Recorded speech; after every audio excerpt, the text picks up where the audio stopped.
Okay, so first and foremost, I have been on record saying that Ben Simmons is the most overrated player in the NBA or something along those lines.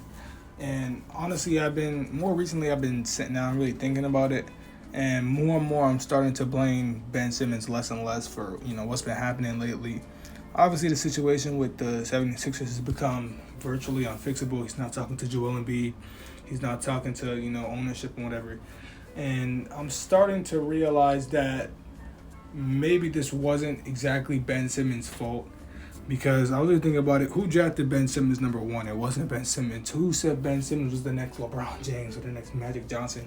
It wasn't Ben Simmons. Ben just played his game, and people said, "Oh, if he adds this, if he adds that, if he adds a jump shot, if he's a little bit more aggressive, he could be the next LeBron James. He could be the next Magic Johnson."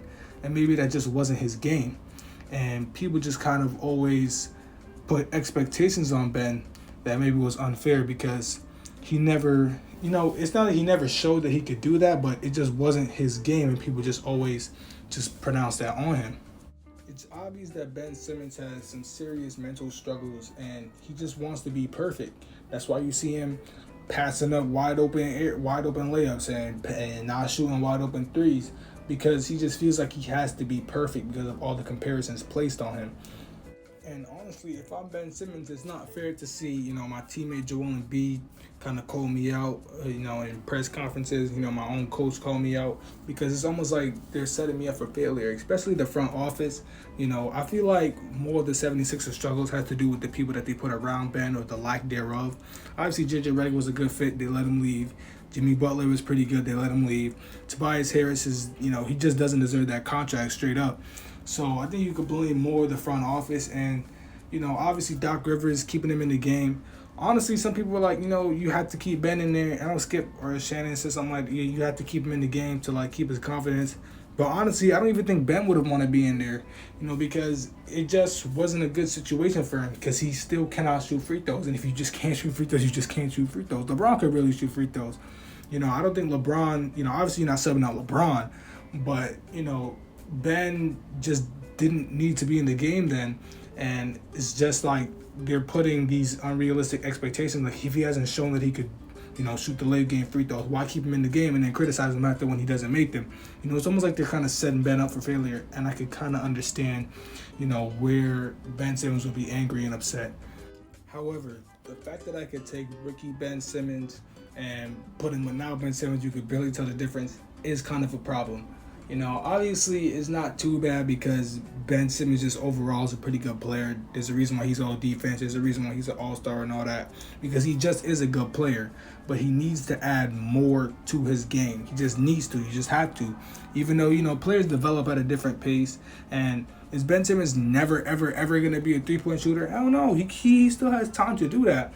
But, it would just be nice to see, Ben shoot 3 or 4 threes a game. Even though maybe it's just not his game right now, but he just needs to add more. And one thing that Ben Simmons is doing to himself that is not doing any favors, which I think he just needs to cut out. If it's him posting and shooting videos, he needs to stop. If it's somebody else posting the 3-point videos, he needs to find them and tell them to stop. Because it's just feeding the hype train. You're just telling people, yeah, I'm gonna be shooting this year. And no, he's not. Ben Simmons is gonna attempt maybe 30, 40, 53s a game? No, a game? Nah, this entire season. And is he going to make half of them? No. Is he going to make 30% of them? Maybe. I don't know. But Ben Simmons, he's just not going to magically just come out and just start shooting a bunch of threes and making a bunch of them. So he needs to cut out these videos because it's not doing him any favors. It's really just it's helping him to get criticized. And I know that's one of the things that's making Ben Simmons, mentally drained at this point. So yeah, that's pretty much it. There's 3 quick teams that I want to talk about that I think Ben would be good on. One of the first ones I was thinking about is the Timberwolves. If the Timberwolves wanted to trade D'Lo, because of lack of defense and everything, and you could do a D'Lo for Ben Simmons trade. I honestly think you could do that straight up because both of their value are a little bit low. Maybe the Timberwolves have to add a pick. Yeah, I think that would be fit pretty good. Ben and Cat together seems kind of deadly. Plus Anthony Edwards and stuff. I don't know what the Timberwolves are doing with Malik Beasley. I honestly have no idea. He just came out of jail and everything. And him and Anthony Edwards play the same position. And I don't like Anthony Edwards playing at small forward. Even though he is 6'5", he's a little bit bigger. I think he's more of a matchup, nightmare for shooting guards. For maybe smaller shooting guards because a lot of people are going a little bit smaller now. So yeah, and then I also have Ben going to the Kings. I think that's just a quick Buddy Hield, Marvin Bagley, maybe 3 first-round picks or something like that. Whatever Ben's value is right now is still up to be determined. But I feel like this gives Joel Embiid a shooter. I think that's the best shooter that they have. I think Buddy Hield's probably a better shooter than Seth Curry. And then obviously you kind of need the development of Tyrese Maxey because I think that would be a starting point guard.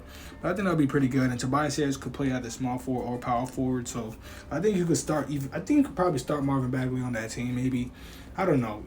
I don't understand Marvin Bagley, even though I think I'm really high on Marvin Bagley personally. But I don't know. And then the last team I have Ben Simmons traded to are the Chicago Bulls, and this is a little bit weird because it really depends on what's happening this season. I feel like the Chicago Bulls have a whole lot of bucket getters. Obviously, you got Zach LaVine, you got DeMar DeRozan, you got Nikola Vucevic, and you're gonna have to play Pat Webb at power forward, and DeMar at power forward. And while that's okay, I think if they kind of realize that they just have too much scoring and not enough defense and not enough height and length, I think you do a DeMar DeRozan for Ben Simmons trade. I don't know who says no. I mean, the Sixers obviously need a little bit of more compensation because of DeMar's age. I don't know if you're adding a young player like, I don't know, maybe Alex Caruso if he isn't up to par at the time or something like that. But I can honestly see Ben going to the Bulls, honestly, playing power forward. He fits the timeline there. Obviously he can go to the Warriors, but I don't know how much the Warriors are giving up. Plus they have Wiseman who plays the same position as Embiid, so I don't even know if the 76ers would be interested in that. So yeah, that's basically it. Tell me what you guys think. I kind of feel bad for Ben Simmons. He needs to cut out the shooting videos. He needs to cut it out. He needs to stop feeding the hype train and giving people opportunities to go blast him when he's not shooting threes, when in the videos he's shooting a bunch of threes. So yeah, I don't know if Ben Simmons is going to get traded because I think his value is a little bit too low and people don't want to give too much for him. And I don't think Daryl Morey is going to sell low on him. But yeah, that's pretty much it. Thank you for watching. Bye.